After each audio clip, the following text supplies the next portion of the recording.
crypto. Toute l'actu crypto au même endroit. Partons aux États-Unis avec la première news, parce qu'on va parler du président de la SEC, Paul Atkins, car ce dernier a déclaré lors d'une table ronde, lors de la Crypto Task Force, que la transparence des blockchains pourrait créer l'architecture de surveillance financière la plus puissante jamais inventée, comparable à un panoptique financier.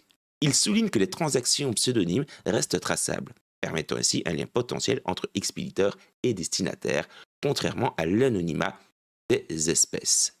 Cette vision soulève des risques de transformation du secteur en outil de contrôle gouvernemental excessif, comme l'a noté Vitalik Buterin en 2022 en évoquant un potentiel dystopie si c'est mal implanté. Elle met surtout en balance les innovations et privacy avec des implications pour les wallets auto-hébergés et les régulations futures. Et oui les gars, la crypto. Pas pour rien que les États-Unis sont quand même chaud patate derrière. 2025. Et il y a des pays qui mènent un peu la danse avec, on le voit, donc les États-Unis, et puis derrière, il y a le Nigeria, l'Inde, la Colombie, l'Argentine, la Thaïlande, les Philippines, le Pakistan, etc., etc., quoi. La plupart des autres pays, en fait, la France, bon, évidemment, on n'est même pas représenté dedans, nous. Mais c'est dans la plupart des... Alors, les États-Unis, parce qu'ils ont un intérêt à être leader un petit peu là-dedans, mais il y a beaucoup de pays en voie de développement qui s'intéressent énormément à la partie purement crypto, donc on voit que ça se développe énormément, quoi, pour le coup. Et que l'adoption va énormément s'accélérer.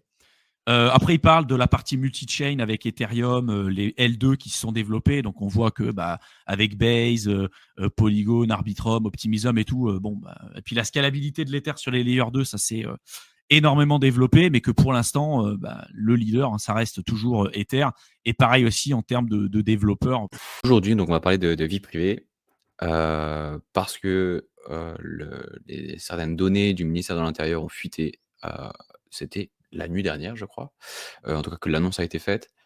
Et je pense que c'est le bon moment pour en parler en profondeur, donner des tips, comment vous protéger de potentielles fuites de données et en général, comment améliorer votre vie privée sur Bitcoin, pour Doc Marmotte, sur Monero aussi.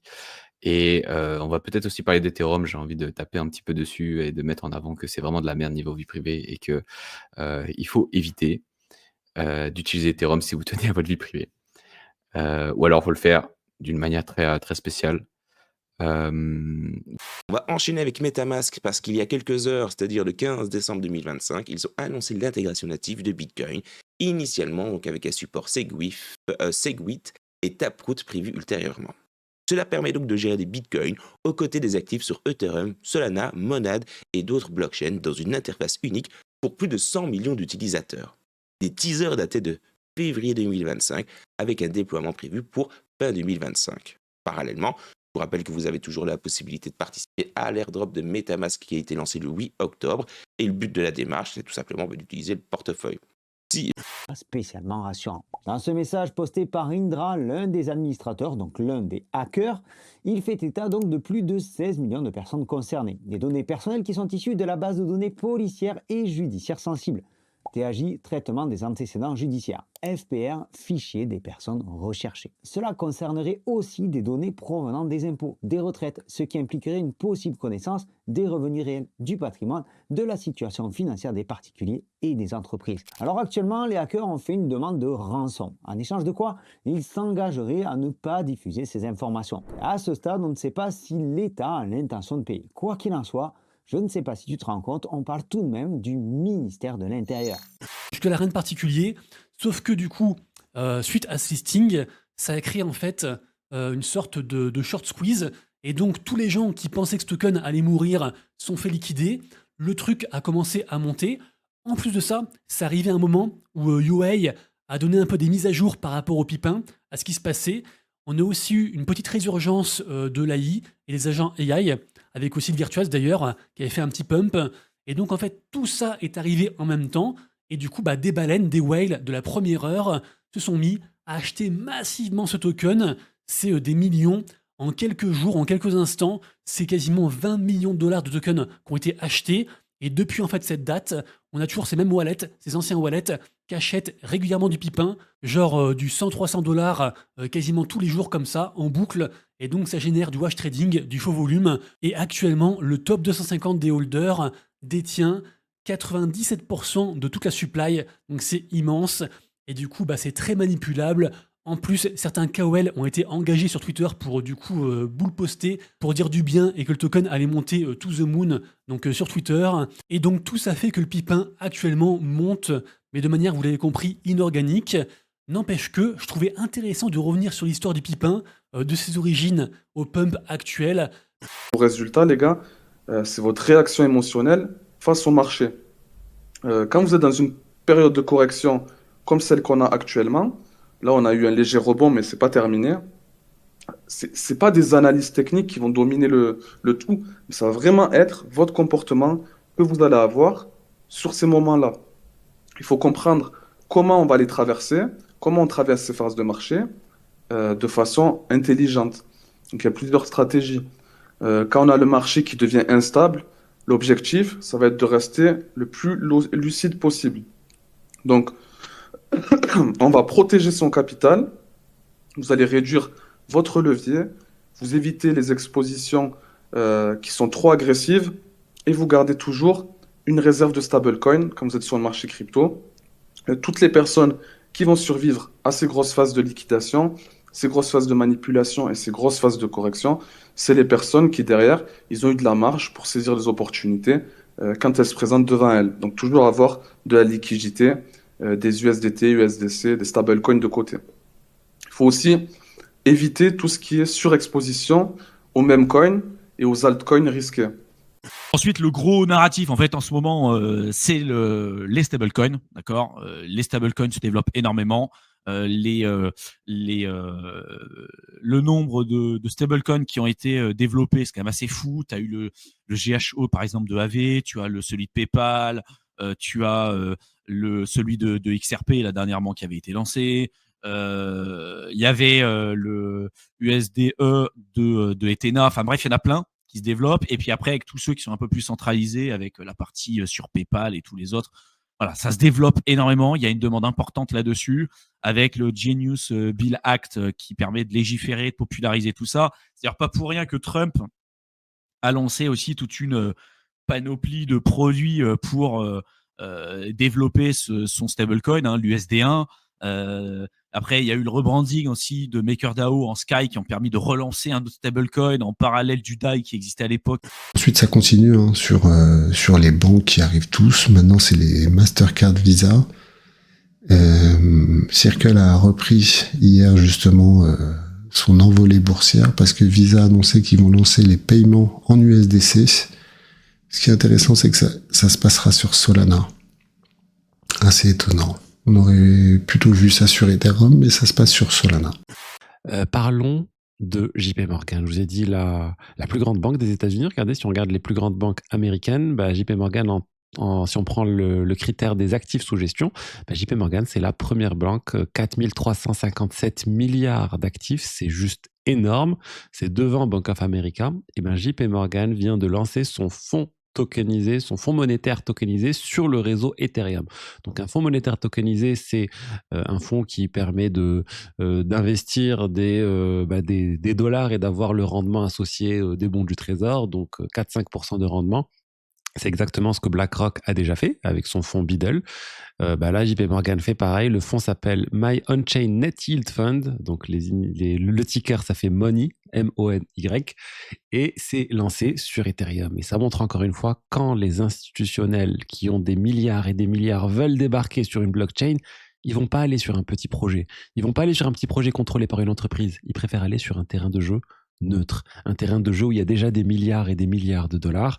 Et oui, Je crois qu'il y a une vraie demande au niveau des ETF, au niveau du Bitcoin, de l'Ether. Bref, c'est assez fou. Au niveau surtout des quand tu vois le changement des acteurs, en fait, parce que là, tu peux regarder effectivement ceux qui y participent, mais pour regarder et avoir suivi l'écosystème depuis un peu plus longtemps, tu vois, type 2018, 2019, quand on a commencé à vraiment s'y intéresser, quand tu remontes un petit peu, tu vois certains acteurs qui sont maintenant activement en train de prendre part à la crypto, ils n'avaient pas du tout le même discours. Hein. Tu regardes les JP Morgan, les Fidelity, les BlackRock, tous ceux qui sont en train de rentrer ou qui sont déjà rentrés d'ailleurs avec des produits un peu institutionnels ou retail. Au dernier cycle, en fait, ils étaient en train encore de dire répéter le classique, ça a aucune valeur, c'est pour financer machin, le crime, tout ce que tu veux. Et là, tous ces acteurs-là, c'est quoi? Ça fait 7 ans, 6 ans, 5 ans, je sais pas pour certains, bah, ils ont tous un produit qui permet d'investir dessus. Donc en fait, bon, il y a un peu ce côté, tu vois, comme on le dit à chaque fois, le schéma narratif, qui dit quoi? Forcément, la Banque Centrale Européenne dit que le Bitcoin, c'est de la merde. Oh, mais quelle surprise, vous allez me dire. La grosse banque régulée qui ne peut pas investir en Bitcoin dit qu'il faut pas investir en Bitcoin. Ah ben oui, mais encore, quelle surprise. Oh là là. Et voilà, au final, tu te rends compte que maintenant qu'ils ont le côté réglementaire qui va dans leur sens, qui leur permet de lancer des produits, ben ils le font comme tout le monde. Si le Bitcoin continue son ascension, ça va devenir l'entreprise la plus puissante du monde. Moi, je pense que dans 10 ans, c'est quitte ou double, mais je vois plutôt le double, tu vois. C'est-à-dire, je pense que MicroStrategy, ça va devenir un des piliers mondiaux de la finance de compagnie. Pourquoi? Parce que si le Bitcoin va pas à zéro, bien sûr, comme disaient beaucoup, s'il va pas à zéro, c'est qu'il va à 1 million. Et 1 million, ça sera les number one. Hein, et il aura mérité, hein, parce qu'il est là, la tempête, que ce soit la pluie, le mauvais temps ou le beau temps, il est toujours là. Warren Buffett vient tout juste d'annoncer qu'il allait échanger 350 milliards de USD pour des yens japonais. Et là, la panique est prise dans le marché. Qu'est-ce que ça veut dire? Est-ce que Warren Buffett est en train de prédire que le dollar va tomber à la baisse? La réalité des choses, c'est que c'est beaucoup plus complexe que ça, mais beaucoup plus simple à la fois. C'est que présentement, ce qu'on voit autour du globe, c'est des banques centrales qui assouplissent leur politique monétaire. On l'a vu avec les États-Unis qui coupent leur taux d'intérêt continuellement. La Banque du Canada vient tout juste de commencer un quantitative easing il y a de ça quelques jours et continue de couper leur taux d'intérêt. La Banque centrale d'Europe coupe aussi leur taux d'intérêt. Ils n'ont pas commencé le quantitative easing, mais tout de même, ça se dirige tranquillement vers cette direction. Également au niveau de la liquidité et de l'impression de stablecoin, on voit qu'on n'imprime plus rien. Depuis à peu près le 11 décembre, en fait, dès que les indices américains se mettent ici, alors où est-ce que j'ai les indices? Ils sont là. Dès que les indices américains se mettent à chuter, on n'imprime plus aucun stablecoin, donc il n'y a plus de liquidité qui rentre, sachant qu'on a déjà un problème de liquidité, entre guillemets, quand je parle de liquidité, je parle plus de flux d'impression de stablecoin, on en imprime de moins en moins, on a donc plus de probabilité d'avoir un marché saturé en termes de liquidité. Et ça laisse peu de chance aux altcoins de performer. Faut de l'argent pour que ce marché performe. On voit qu'on imprime de moins en moins de stablecoins. Et donc, dans un monde où le Japon va relever ses taux d'intérêt et où la Fed actuellement est en train de lancer des petits plans de relance, mais rien d'extraordinaire comparé à ce qu'on a eu en 2020, de plus en plus cette liquidité commence à se contracter.